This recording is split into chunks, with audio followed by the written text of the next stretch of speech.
Hello everyone, कैसे हो आप लोग। एडुकेशन क्लास में आप सभी का स्वागत करते हैं। और आज हम जो देखने वाले हैं वो भाई आपका स्टेट अचीवमेंट सर्वे का टेस्ट, यानी कि यहाँ पर जो है आपका सीज की जो आपकी एग्जाम होने वाली है भाई साहब, ये जो है इस एग्जाम का हमको क्या देखने वाले हैं, क्वेश्चन आंसर देखने वाले हैं। वो भी कौन से सब्जेक्ट के, वो भी हम देखने वाले हैं सोशल साइंस के, यानी कि सामाजिक विज्ञान के। जी हाँ, हम सामाजिक विज्ञान के जो है क्वेश्चन आंसर यहाँ पर देखने वाले हैं। ठीक है, सो आपको ये क्या कर देना है, यहाँ पर जो आपकी एग्जाम होने वाली कक्षा 9वीं का पेपर है जिसमें सोशल साइंस का पेपर है। चलिए पहले क्वेश्चन पर आते हैं, टाइम को वेस्ट नहीं करना है ज़्यादा।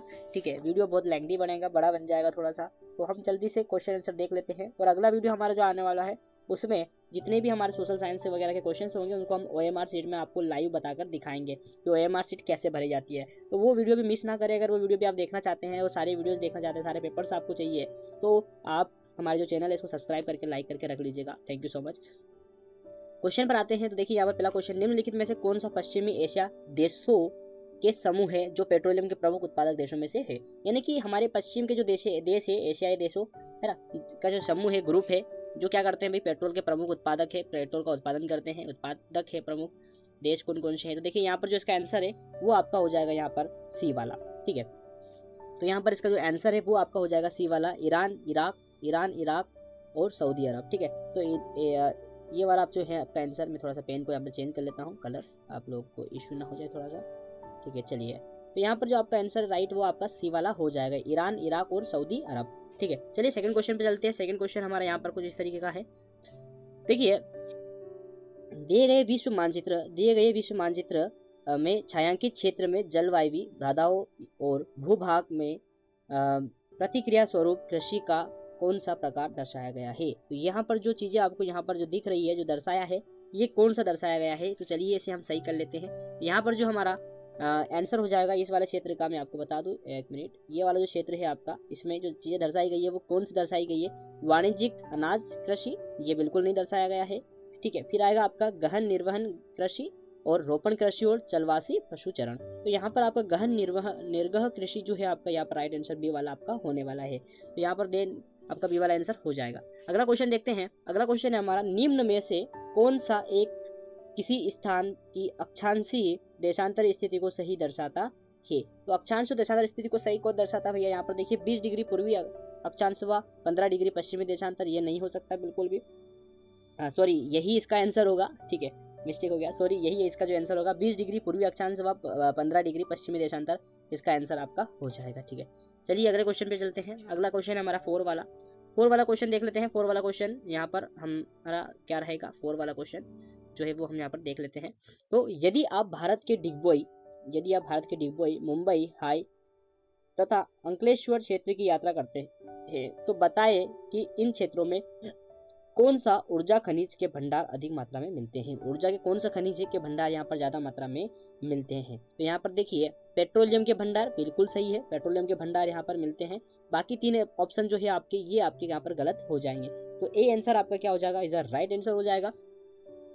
अगला क्वेश्चन देख लेते हैं। अगला क्वेश्चन हमारा पांचवा है। पांचवा क्वेश्चन जो है इसका आंसर देखेंगे, एक विद्यार्थी को ग्लोब या मानचित्र पर कितने डिग्री का अंतराल लेने पर उत्तरी गोलार्ध में 6 बराबर दूरी पर अक्षांश वृत्त को बना सकेगा। तो यहाँ पर देखिए जो इसका राइट आंसर है वो मैं आपको डायरेक्टली बता देता हूँ, 15 डिग्री का अंतराल लेने पर, 15 डिग्री का अंतराल लेने पर, है ना। तो यहाँ पर जो है इसका आंसर आपका 15 डिग्री वाला हो जाएगा। ठीक है, राइट, तो यहाँ पर इसका आंसर आपका ये हो जाएगा। अगला क्वेश्चन देख लेते हैं। अगला क्वेश्चन हमारा 6 वाला अगला क्वेश्चन, सन 2019 में जो आम चुनाव हुए थे, सन 2000 कब 19 में, सन 2019 में आम चुनाव के लगभग 1 से 1.5 लाख पेड़ों को बचाया जा सका। यह इसलिए संभव हुआ, यह क्या संभव हुआ भाई। देखिए क्वेश्चन कितना घुमा के पूछा है आप लोगों से बच्चों, देखेंगे यहाँ पर। तो बताया जा रहा है कि भाई 2019 में जो आम चुनाव हुए थे उसमें लगभग 1 से 1.5 लाख पेड़ों को बचाया गया था। 1 से 1.5 लाख पेड़ को कैसे बचाया था। देखिए तो क्वेश्चन थोड़ा सा घुमावदार है। मतदाता पत्र को आकार में छोटा बना दिया गया था। मतदाता जो पत्र था, जो पहले क्या हुआ करता था कि एक पेटी हुआ करती थी, और पेटी में आप अपने पेरेंट्स अगर पूछेंगे तो आपके पेरेंट्स बताएंगे कि इस तरीके की आपकी एक पेटी हुआ करती थी, जिसको मैं यहाँ पर बना के कोशिश करूंगा। यहाँ पर एक पेटी हुआ करती थी, और पेटी में क्या हुआ करता था भाई साहब, एक छोटा सा, आप लोग देखेंगे यहाँ पर, तो एक इस तरीके का एक छेद हुआ करता था। ठीक है, और इस छेद में क्या किया जाता था, जो आपका पत्र हुआ करते थे, जो कागज होता था, उस कागज को क्या करते थे, ऐसे मोड़ करके उस कागज को क्या करते थे भाई, यहाँ पर जो मोड़ करके कागज को इसके अंदर जो है पेटी इसके अंदर यहाँ पर सॉरी ये जो पेटी है इसके अंदर यहाँ पर दफनाया जाता था, ठीक है। मतलब इसके अंदर डब्बे के अंदर उसको रख दिया जाता था, इस डब्बे के अंदर, है ना। यहाँ पर जो पेटी के अंदर जो होते थे इन्हें यहाँ पर क्या करते थे, रख देते थे, ठीक है। तो इससे क्या होता था कि भाई जो कागज का टुकड़ा है क्या उसको छोटा कर दिया गया था? बिल्कुल नहीं किया गया था, ठीक है। इलेक्ट्रॉनिक मतदान मशीन का उपयोग किया गया था, बहुत कम मतदाता मतदान करने आए थे, क्यों मतदाता बहुत कम आए थे क्या? या फिर 2019 में चुनाव को स्थगित कर दिया गया था, क्या चुनाव ही नहीं हुआ था? नहीं, ये 3 ऑप्शन इसका, ये वाले 2 ऑप्शन ये और 1 ऑप्शन ये वाला, ये गलत हो जाएंगे, ठीक है। और इसका जो राइट आंसर हो जाएगा वो आपका हो जाएगा बी वाला, यानी कि इलेक्ट्रॉनिक मशीन, यानी कि हम ईवीएम जो मशीन होती है ना, ईवीएम, यहाँ पर ईवीएम यानी कि इलेक्ट्रॉनिक वोटिंग मशीन, ये मशीन का यूज किया गया था, इलेक्ट्रॉनिक मतदान मशीन का उपयोग किया गया था, जिससे कि क्या हुआ था कि जो कागज है हमारा जो पेड़, अच्छा पेड़ कैसे बचाए होंगे मतदान में? देखिए पहले क्या हुआ करता था, कागज से, मैंने आपको बताया कागज के टुकड़े, इसके अंदर कागज का एक कागज दिया जाता था, उसके अंदर सील लगा करके उसको डब्बे के अंदर पेटी के अंदर डाला जाता था, ठीक है। लेकिन क्या हुआ कि 2019 में इन्होंने इलेक्ट्रॉनिक मशीन लगी, वहां पर आप लोगों को ऐसा कोई सिस्टम देखने को नहीं मिलता था। वहां पर क्या जनरली आप लोग वोट डालने, जब आप लोग अभी 18 साल के हो जाएंगे तो आप भी वोट डालने जाएंगे, तो ऐसी वहां पर एक मशीन हुआ करती थी और उस मशीन में बहुत सारे छोटे छोटे इस तरीके की बटन हुआ करती थी, ठीक है। इस तरीके की बहुत सारी बटन हुआ करती थी। तो वहां पर क्या करना था कि उन बटन जो होती है उन बटनों में क्या करना था भाई, आपको एक टिक करना था। जैसे कि मान लीजिए कि आपको इसको वोट करना है तो आपको सिर्फ एक बटन दबाना है, क्लिक करना है और 1 क्लिक में ही क्या हो जाता था, वोट डल जाता था। इसलिए क्या हुआ कि कागज का यूज नहीं हुआ, और कागज का यूज नहीं हुआ इस वजह से जो है 2019 में 1 से 1.5 लाख जो है पेड़ हमारे बचाए गए थे। यानी कि पेड़ कहाँ से बनते हैं भैया, आप लोग जानते ही है पेड़ों से क्या बनता है, तो पेड़ से जो बनता है वो आपका कागज बनता है, ठीक है। तो ये आपका थोड़ा सा घुमावदार क्वेश्चन था, बहुत शानदार क्वेश्चन लगा मुझे, जो बताना आपको इंपोर्टेंट था। अगला क्वेश्चन देखते हैं, हमेशा मानव संसाधन को शिक्षा और तकनीकी कुशलताएं देनी चाहिए क्या? क्योंकि हमारे पास काफी धन है इसलिए देनी चाहिए? बिल्कुल नहीं। वह हमारे देश के विकास में सहायक हो सकता है क्या? वो हमारे देश के विकास में भी सहायक हो सकता है, बिल्कुल, है ना। तो हमारे देश के विकास में सहायक हो सकता है। हमें पढ़े लिखे लोग चुस्त दुरुस्त दिखाई देते हैं क्या? पढ़े लिखे लोग जो है वो अलग तरीके से दिखाई देते हैं? बिल्कुल नहीं दिखाई देते। अंतर्राष्ट्रों के लिए लोग भी शिक्षित है, अन्य राष्ट्रों के लिए क्या होते हैं, लोग शिक्षित है? नहीं, बिल्कुल नहीं। तो राइट आंसर आपका हो जाएगा कौन सा, बी वाला, वो हमारे देश के विकास में सहायक हो सकते हैं अगर हमारे जो लोग हैं, है ना, उन्हें मानव संसाधन और को शिक्षा, मानव संसाधन यानी कि जो हम लोग हैं, हमें क्या देना चाहिए, शिक्षा और टेक्नोलॉजी का ज्ञान हमको देना चाहिए, जिससे क्या हो जाएगा कि हम हमारे देश के विकास में सहायक बन पाएंगे। तो बी वाला इसका राइट आंसर हो जाएगा। अगला देखते हैं, अगला क्वेश्चन है, फ्रांसीसी क्रांति के दौरान रोबेस्पियरी की सरकार ने संबंधित कानून जारी किए। तो जो सरकार है इसने कौन से कानून जारी किए थे फ्रांसीसी क्रांति के दौरान में, है ना? रोबेस्पियरी की सरकार ने जो कानून जारी किए थे वो कौन से किए थे? तो इसका जो आंसर है वो डायरेक्टली आपको बता देता हूँ, वो आपका हो जाएगा ए वाला, यानी मजदूरी और कीमतों पर सीमा संबंधी का जो एक कानून है वो उन्होंने जारी किया था।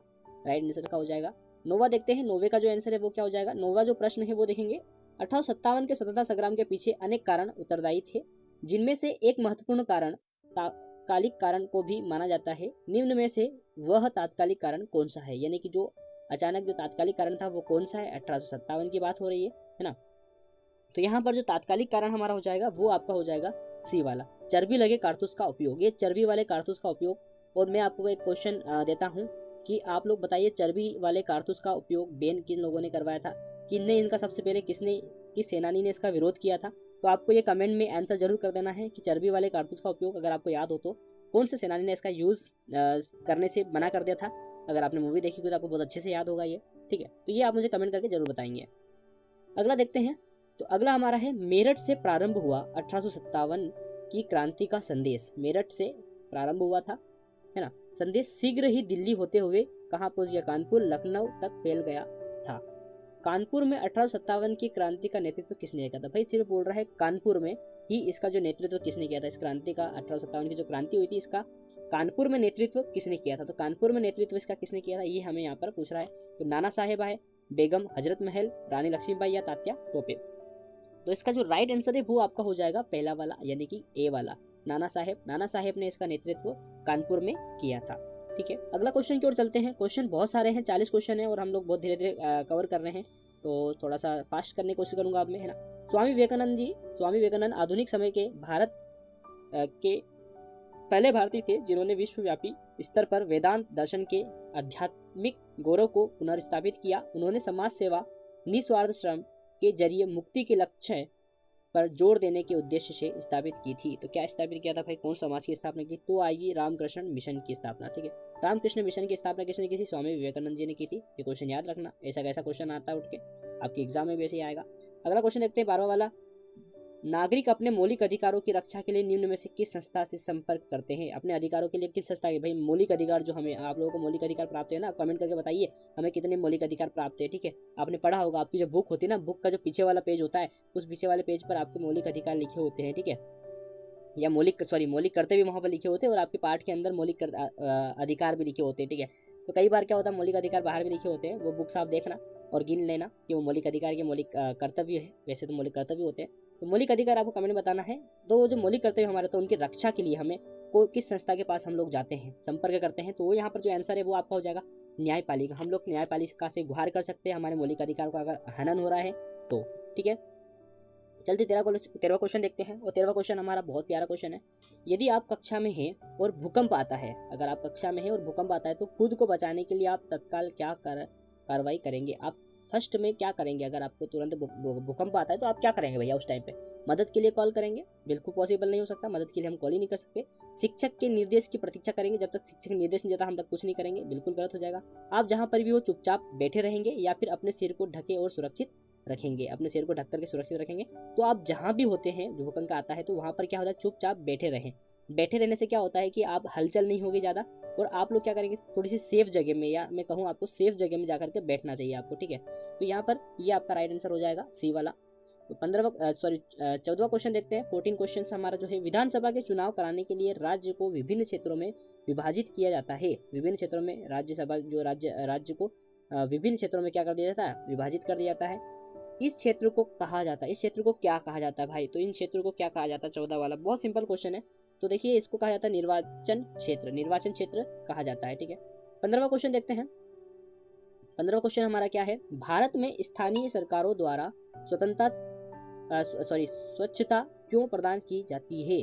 तो भारत में स्थानीय सरकारों द्वारा स्वच्छता क्यों प्रदान की जाती है? तो उसका जो रीजन है वो आपको मैं बता दूं। तो इसका जो रीजन है वो हो जाएगा आपका बी वाला, यानी कि स्थानीय सरकारों को स्वच्छता सेवाएं प्रदान करने का आदेश दिया जाता है। इन्हें क्या कर दिया जाता है, आदेश देते हैं, तब जाके ये क्या करते हैं, स्वच्छता सेवा प्रदान करते हैं। ये इसका राइट आंसर हो जाएगा। 16वां क्वेश्चन देखते हैं। 16वां क्वेश्चन क्या है, निम्नलिखित में से कौन सा कार्य केवल सरकार द्वारा किया जाता है? सरकार द्वारा इनमें से कौन सा कार्य है जो सिर्फ सरकार करती है? तो यहाँ पर देखिए, इसका 16वां जो है, इसका जो आंसर है वो हम करें, जो ए हो जाएगा, रेलगाड़ियाँ चलाना। रेलगाड़ियाँ चलाना इसका कार्य सरकार द्वारा किया जाता है। रेलगाड़ी जो होती है वो सिर्फ सरकार अपने अंडर में रखती है, वो चलाने का कार्य रेलगाड़ी का सरकार के अंडर में आता है। तो 16वां क्वेश्चन जो है इसका आंसर आपका ये हो जाएगा। ठीक है, तो यहाँ पर ये आपका आंसर हो जाएगा। थोड़ा सा एक बार चेक कर लीजिएगा। अगला देखेंगे, रिक्त स्थानों को उचित स्थान में भरिए। रिक्त स्थान को 18वीं शताब्दी में कोई समाज सुधारकों ने महसूस किया कि महिलाओं की स्थिति में सुधार के लिए लड़कियों के लिए महत्वपूर्ण है। क्या महत्वपूर्ण है भाई लड़कियों के लिए? आप लोग जानते ही है, लड़कियों के लिए कि जो है वो शिक्षा बहुत महत्वपूर्ण है। तो यहाँ पर खाली स्थान में आपकी शिक्षा आ जाएगा। ठीक है, चलिए अगला क्वेश्चन देखते हैं। बहुत सिंपल क्वेश्चन है, आपको थोड़ा सा आपको दिमाग लगाना पड़ेगा इन क्वेश्चन में बच्चों। और अगर चैनल पर पहली बार आए तो सब्सक्राइब करके रख लो, लाइक कर दो, शेयर कर लो। अगला क्वेश्चन देख लेते हैं। अगला क्वेश्चन क्या है, तो अगला क्वेश्चन जो है हमारा वो ये है। तो इसमें देखेंगे हम अगला क्वेश्चन, कारतूसों का काटना 1857 के विद्रोह का एक मुख्य कारण था, क्योंकि क्या हो गया था इसका आंसर, तो इससे हिंदुओं की भावनात्मक भावनाएं आहत हुई थी। जो कारतूस हुआ करते थे बेटा, जो कारतूस सुअर की चर्बी से बनाए जाते थे। सुअर जो होती थी, सुअर की चर्बी होती थी, उससे बनाए जाते थे। और आप लोग जानते हैं कि हमारे हिंदू धर्म में, या हमारे भारतीय सनातन धर्म में जो होता है, जो है मांस का बहुत ज़्यादा जो है विरोध करते हैं। इस वजह से क्या होता था कि इससे हिंदुओं की भावनाओं को भावनात्मक रूप से आहत हुई थी, इसलिए 1857 का विद्रोह हुआ था। तो अगला क्वेश्चन देख लेते हैं। अगला क्वेश्चन क्या है हमारा, अगला क्वेश्चन हमारा यहाँ, तो हमारा अगला क्वेश्चन है वो यहाँ पर हो जाएगा। देखिए, सोनाली अपने घर के बाहर गार्डन एरिया के पास मिट्टी देख रही थी और वह सोच रही थी कि मिट्टी का निर्माण कैसे होता है। तो मुझे बताइए आप लोग कि मृदा निर्माण के प्रमुख कारक कौन कौन से, मिट्टी के निर्माण के कारक में से एक कारक कौन सा है जो नीचे के दिए गए हैं? तो यहाँ पर इसका राइट आंसर हो जाएगा ए वाला, मूल चट्टान और जलवायु कारक। ये इसका राइट आंसर हो जाएगा। अगला क्वेश्चन देखते हैं। अगला क्वेश्चन हमारा क्या है, अगले क्वेश्चन में है, सुमित थोक में सब्जियां खरीदता है। सुमित नाम का लड़का थोक में सब्जियां खरीदता है। उन्हें फेरी वालों और दुकानदारों के बीच को बेचता है, और वो क्या करता है, उन्हें फेरी वाला और दुकानदार जो होते हैं उनको बेच देता है। वह किस प्रकार का व्यापारी है, वह किस प्रकार का व्यापारी है, ये हमें बताना है। तो यहाँ पर क्या खुदरा व्यापारी है, खाना बदोश व्यापारी है, वाणिज्यिक व्यापारी है, या थोक व्यापारी है। तो यहाँ पर देखिए इसका जो आंसर है, आप लोग बिल्कुल राइट बोल रहे थे, इसका जो आंसर है वो आपका हो जाएगा थोक व्यापारी। आप भी कमेंट कर सकते हैं, जो आंसर आपको समझ में आ रहा है, अच्छा लग रहा है, वो आप कमेंट कर सकते हैं, है ना, वो आपको कमेंट यहाँ पर कर सकते हैं बिल्कुल। देखिए यहाँ पर एक क्वेश्चन आपका बीच में एक अलग क्वेश्चन आया है, जो क्वेश्चन नंबर 13 वाला है आपका, ठीक है। तो बीच में ही ये क्वेश्चन आया हुआ है, तो इसका आंसर भी हम देख लेते हैं। मिताली एक एटलस यानी कि जो मैप होता है ना, आप लोग समझना, एटलस का मतलब होता है मैप, है ना, मैपिंग, जो मैप अपना होता है वो, है ना, मैं अपने शहर इंदौर का पता लगाना चाहती है। इसके लिए उसे उस जगह का पता होना चाहिए। उसे किस जगह का पता होना चाहिए, कि उसे पता होना चाहिए। देखिए आप लोगों को खड़ी रेखाएं जो होती है देशांतर होती है, और आड़ी रेखाएं हमारे अक्षांश होती है। इन रेखाओं को उसे पता होना चाहिए। तो यहाँ पर आप समझ गए आंसर क्या हो जाएगा, अक्षांश और देशांतर रेखाएं, इनका उसे क्या करना चाहिए, पता होना चाहिए। तो ये क्वेश्चन बीच में एक नया सा आ गया थोड़ा सा, जो आपकी सीरियल वाइज को थोड़ा डिस्टर्ब करता है, लेकिन क्वेश्चन प्यारा था, ठीक है। औद्योगिक क्रांति का भारत, औद्योगिक क्रांति जो होती है उसमें भारत में किस प्रकार का नकारात्मक प्रभाव रहा, नकारात्मक या नेगेटिव उसने इफेक्ट डाला था भारत पर, किसने, औद्योगिक क्रांति ने। तो इसका आंसर जो है वो आपका 21 का जो आंसर है वो आपका ए हो जाएगा, यानी कि जो कुटीर उद्योग का पतन कर दिया था। कुटीर उद्योग मतलब जो छोटे छोटे उद्योग हुआ करते थे उनका उसने क्या करता था, पतन कर दिया था। किसने, औद्योगिक क्रांति, यानी कि उद्योग का निर्माण हो गया बड़े बड़े, तो जो कुटीर उद्योग हुआ करते छोटे छोटे उनका क्या करता था, उनका खत्म कर देता था, उनका पतन हो गया था। 22 जो क्वेश्चन है वो देख लेते हैं जल्दी से, है ना। 22 क्वेश्चन है आपका, 19वीं सदी में पूना में घर में रहकर शिक्षा प्राप्त करने वाली महिला ताराबाई शिंदे ने अपनी किस पुस्तक में पुरुषों और महिलाओं के बीच मौजूद सामाजिक तर्कों की आलोचना में यह बात कही कि क्या औरतों को अपनी जिंदगी उतना ही प्यारी नहीं होती जितनी कि तुम्हें तुम्हारी जिंदगी प्यारी है। ऐसा उन्होंने कौन सी पुस्तक में कब लिखा था, है। तो यहाँ पर देखिए इसके जो आंसर हो जाएगा आपका 22 जो है, इसका जो आंसर हो जाएगा वो आपका हो जाएगा बी वाला, यानी कि स्त्री पुरुष तुलना, ठीक है, ये इसका आंसर हो जाएगा। अगला क्वेश्चन देखते हैं। अगला क्वेश्चन है हमारा, ईस्ट इंडिया कंपनी का भारत में प्रारंभिक उद्देश्य क्या था। जो प्रारंभिक उद्देश्य था हमारा, फर्स्ट एड उद्देश्य जो था, ईस्ट इंडिया कंपनी हमारे भारत में आई थी, आप लोग जानते हैं, आप लोग ने पढ़ा भी होगा। तो वो हमारे भारत में आई थी, तो उनका उद्देश्य क्या था, मेन उद्देश्य क्या था। देखिए किसी भी चीज़ का आने का उद्देश्य होता है, ठीक है, तो मेन उद्देश्य क्या था। तो यहाँ पर जो 23 है, इसका जो आंसर हो जाएगा वो हो जाएगा आपका अधिक से अधिक मुनाफा कमाना। कोई भी कंपनी होती है वो क्या करती है, मुनाफा कमाती है। आप भी बड़े होकर फैक्ट्री डालेंगे तो आप भी मुनाफा कमाएंगे, यानी कि प्रॉफिट के लिए ही काम करेंगे, ठीक है। तो देखिए अगला क्वेश्चन देखेंगे, अफगानिस्तान के कंधार में भ्रमण यानी कि घूमने के दौरान एक दल को 2250 वर्ष पुराना, एक दल था, एक मतलब एक ग्रुप था, उसे 2250 वर्ष पुराना एक अभिलेख मिला। अभिलेख मतलब जो जिस पर लिखा जाता है, ठीक है, अभिलेख होते हैं, आप लोगों को मैं बाद में जब सोशल साइंस हम पढ़ेंगे तब आपको समझाऊंगा। जिससे प्राप्त जानकारी से ज्ञात हुआ कि यह अभिलेख अशोक के आदेश से उत्तीर्ण कराया गया था। अशोक के आदेश द्वारा जो अभिलेख है ये बनाया गया था। इस अभिलेख में प्रयुक्त लिपि, इसमें जो लिपि लिखी गई थी, यानी कि लिखने का जो तरीका है वो कौन सा था, क्या प्राकृत था, ब्राह्मी था, या आरमेक था, या खरोष्ठी था। तो इसका तरीका हमें बताना है। तो 24 का जो आंसर है वो आपका हो जाएगा ब्राह्मी लिपि। ब्राह्मी लिपि का प्रयोग इसके अंदर हुआ था, ठीक है, ये आपका आंसर आपका हो जाएगा। अगला क्वेश्चन देख ले। अगला क्वेश्चन है आपका 25वां, हड़प्पा सभ्यता के नगरों से खुदाई के दौरान, हड़प्पा सभ्यता के नगरों में खुदाई के दौरान पुरातत्वविदों का मतलब होता है दोस्तों कि जो खुदाई करते हैं, या जो हम कहें कि जो रिसर्च करते हैं पुरानी चीज़ों पर, उनको कहा जाता है। खूबसूरत बर्तन व गहने मिले। उन्हें क्या मिला, खूबसूरत बर्तन और गहने, जिनको बालू या स्फटिक पत्थरों के चूर्ण को गोद में मिलाकर वस्तुएं बनाई जाती थी। इससे बाद उन पर चिकनी परत चढ़ाई जाती थी। वह पदार्थ किस नाम से जाना जाता है, उस पदार्थ का आपको नाम बताना। सिर्फ देखिए 25 का आंसर है वो है स्फटिक। स्फटिक जो है उसी की परत चढ़ाई जाती थी जो चिकनी होती है, ठीक है। अगला क्वेश्चन देखते हैं, बहुत इंपॉर्टेंट क्वेश्चन है, ठीक है। औपनिवेशिक शासन के समय भारत में सन 1929 में बाल विवाह निषेध अधिनियम पारित किया गया। बाल विवाह निषेध का मतलब होता है कि 18 वर्ष से कम उम्र के बच्चे शादी नहीं करेंगे, ये वाला विवाह है ना, ये इसको क्या कहा जाता है, बाल विवाह निषेध कहा जाता है। इस कानून के अनुसार लड़का और लड़की की न्यूनतम उम्र क्या थी, उस टाइम न्यूनतम उम्र उनकी क्या थी। देखिए न्यूनतम उम्र उस टाइम पर क्या थी, 1929 की बात कर रहा है, ठीक है।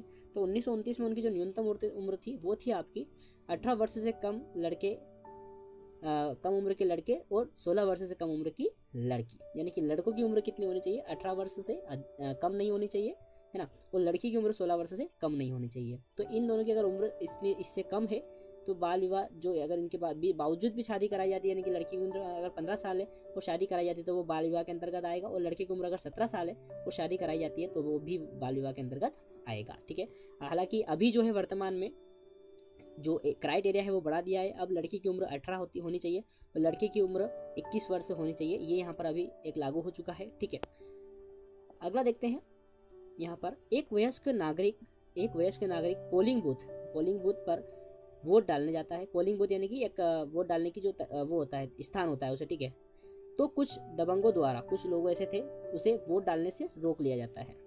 वह अपने मताधिकार का उपयोग नहीं कर पाता है, वो मत नहीं दे सकता अपना, यानी कि अपना वोट नहीं दे सकता।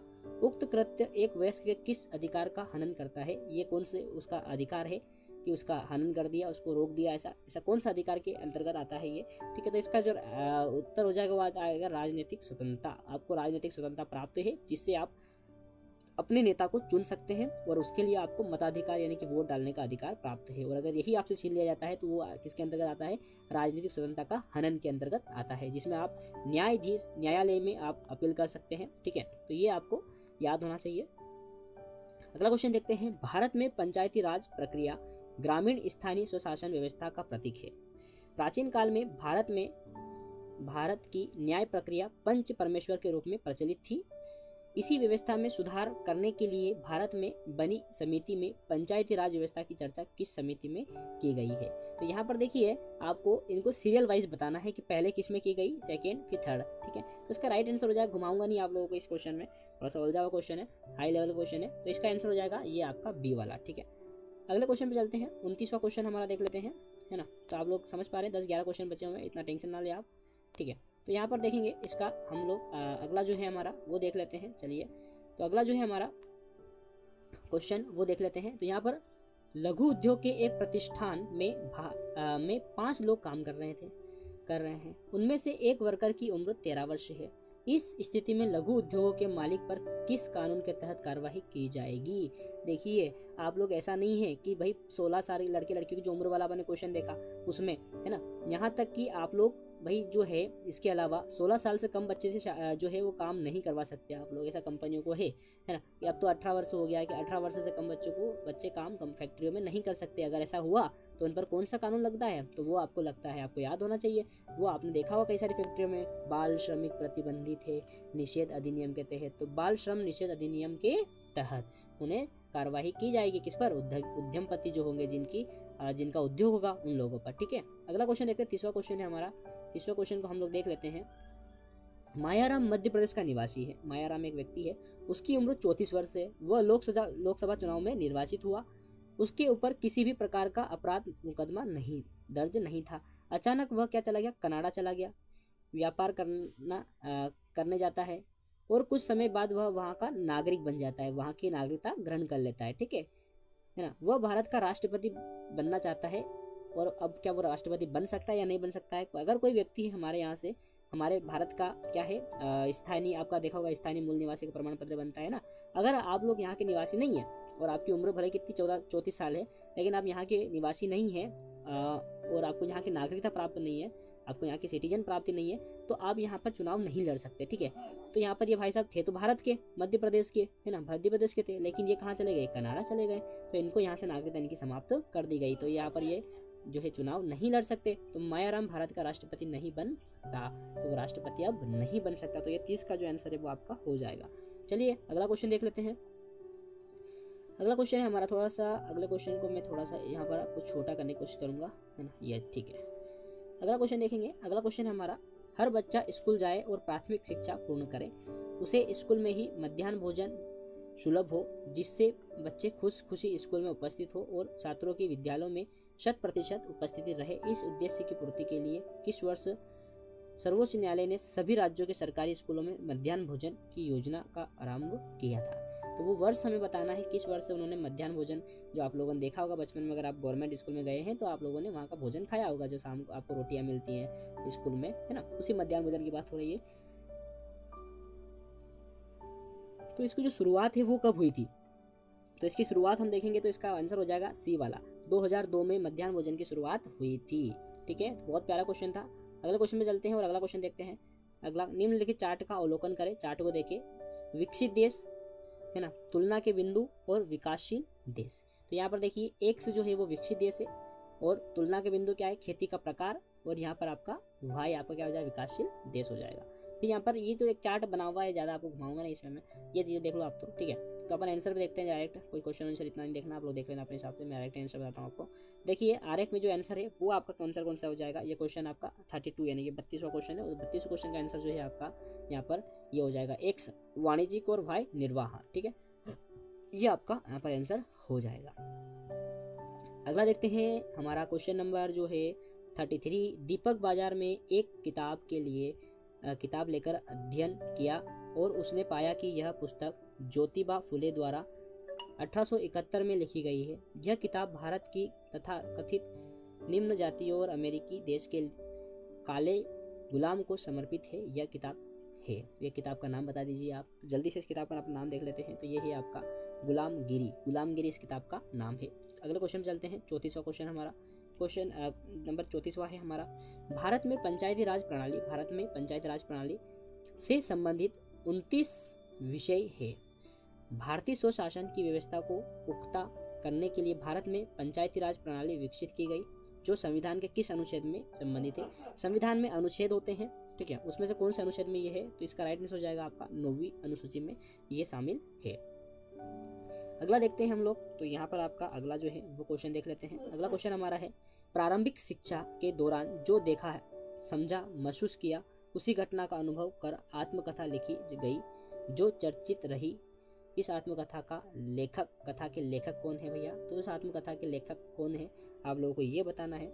क्वेश्चन नंबर 35 जो है इसका जो आंसर है वो आपका हो जाएगा ए वाला, महात्मा गांधी जो है इस कथा के लेखक है, आत्मकथा के। ठीक है, अगला क्वेश्चन देखते हैं। अगला क्वेश्चन है हमारा यहाँ पर, गुजरात में स्थित हड़प्पा सभ्यता का वह स्थल जिसे 3 स्तरों में बांटकर चारों ओर से ऊंची दीवारों से ढक गया था, वह प्रदेश द्वार पर हड़प्पा लिपि के बड़े बड़े अक्षरों को पत्थरों को में गुदाया गया, जो ऐतिहासिक दृश्य के अनेक अवशेष है, वह स्थान कौन सा है। तो वह स्थान आपको धोलावीरा है, लोथल है, कालीबंगा है या बनावली है।